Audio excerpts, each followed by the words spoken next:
Shoreline Pier is the newest themed area at Six Flags Great Adventure. This land offers 5 rides while capturing the spirit of a classic New Jersey boardwalk. Does this land hit the mark? Or does it feel a bit out of place at a full-fledged theme park? Find out in this review. Great Adventure surprisingly announced this area in late March. Most editions are announced at least a year in advance to drive season pass sales and give parks ample construction time. But Great Adventure announced they would be adding a new roller coaster and an entire area in just a few months. Why did they do this, and how is it possible?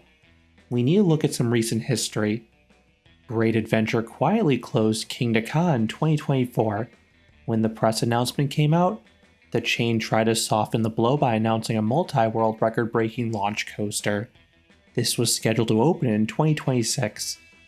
No progress was visible in 2025, and the coaster was delayed to 2027. This meant Great Adventure would have no new rides for 2026, which frustrated guests. So corporate fast-tracked a last-minute addition as an apology. The chain also did this with Cedar Point last year.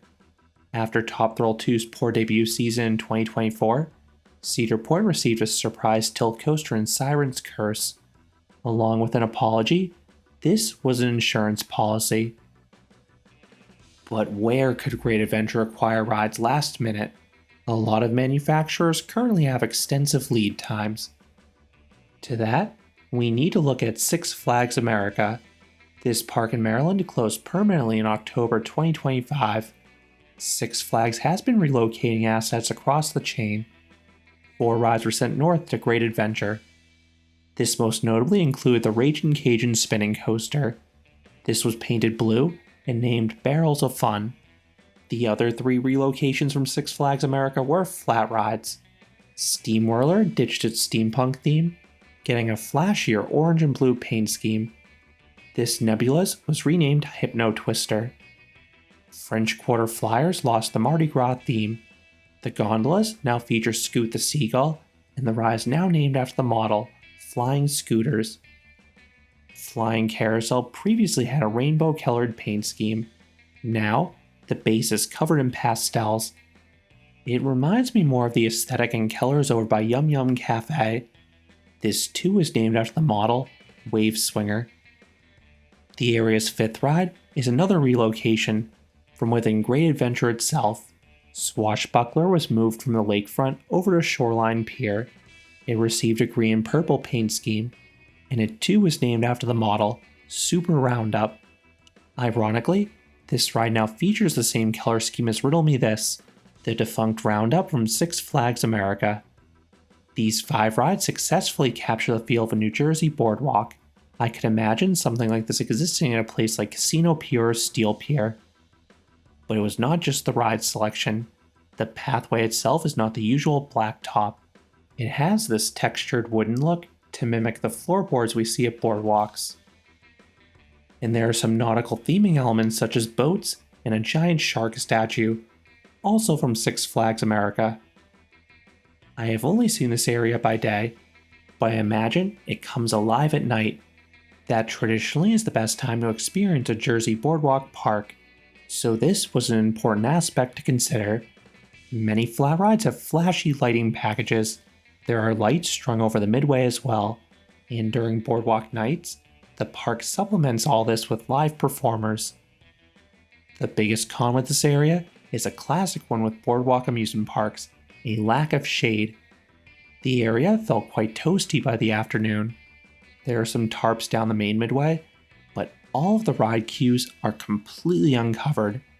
I get that this is what you see at boardwalk parks, but Great Adventure draws far higher crowds, so people may be in these queues for a while. So I really hope they add shade structures for the queues down the road, particularly for Hypno Twister and Barrels of Fun. This will not take away from the overall feel of the land in my opinion, and it will dramatically improve the guest experience. None of the new rides are meant to be headliners. These are meant to be supporting pieces that offer increased capacity for the park. This edition seems reminiscent of what the park did in 1999 as part of what they did with the War Online strategy. Now I will talk about the ride experiences. As of this recording, 3 of the 5 rides are available. I experienced the 2 that have not opened at their prior home at least, so I can still talk about them. Barrels of Fun is a spinning wild mouse from Reverchon. Long term, this ride will spin, but the park is currently testing the coaster without the spin for operational reasons. Back when this coaster operated as Raging Cajun, it was notorious for spinning way faster than your standard spinning mouse. This made the second half delightfully chaotic. Wave Swinger is the other ride that has not opened. This is a standard Zamperla Wave Swinger. These rides offer some light cheese and a lovely breeze as you whisk through the air. Flying Scooters is a newer model from Larson, but this one is operated faster than you may expect. You can get some great movement, so much so that it is possible to snap the vehicle a bit. That can be hard to do in these newer installations. Hypno Twisters is Zamperla Nebulas. I love the visuals you narrowly avoid the other gondolas. I do wish these rides ran faster, as you only get some faint weightlessness when the ride accelerates towards the start of the cycle, but these are always a hit with families. Super Roundup is a renovated model from Rubets. This ride plasters guests to the wall. Other versions may tilt you higher and spin faster, but this one still offers plentiful centripetal force, and it will make most guests dizzy. These rides are supplemented by some new food locations and shops as well, all in line for you to expect at an actual boardwalk. Having covered the new area, I need to discuss what's going on all around it, because this is highly visible from Shoreline Pier. First and foremost, the New-for-2027 record-breaking launch coaster, codenamed Project Purple, has been topped off. This ride looks amazing on the park's skyline. It is a gargantuan spire looming over everything, similar to what King Daka's Top Hat used to do. This is heavily rumored to be an extreme spinning coaster for Mach. This ride will offer so much kinetic energy whenever it cycles, especially since the screams is sure to carry through Shoreline Pier. This ride's entrance will be near Shoreline Pier, just across from Slingshot. It'll be officially part of the broader Boardwalk area.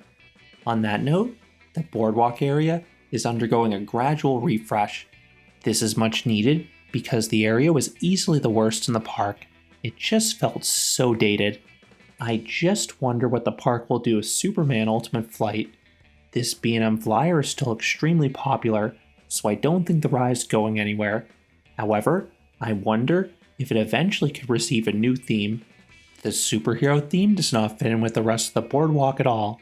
A new theme around boardwalk lore would help tie everything together. Overall, Shoreline Pier is a nice addition to Great Adventure. Despite being announced last minute, the team did a great job bringing the whole area together. The overall aesthetic is exactly what you expect at a dedicated boardwalk theme park. It is a cool contrast from the rest of Six Flags. None of the rides are great, but each one is decent and works well within the area. Then most importantly, the park was in desperate need of more capacity. This area successfully did that, offering rides to suck people away from the headliners, and they did that while offering a pleasant vibe. Those are my thoughts on Shoreline Pier, the New-for-2026 area at Six Flags Great Adventure. What are your thoughts in this area? Have you checked it out yet? Let me know down in the comments. If you enjoyed this review, I would appreciate it if you gave this video a like, and you consider subscribing, because there'll be a lot more roller coaster and amusement park videos here at Canopy Coaster. Thanks for watching.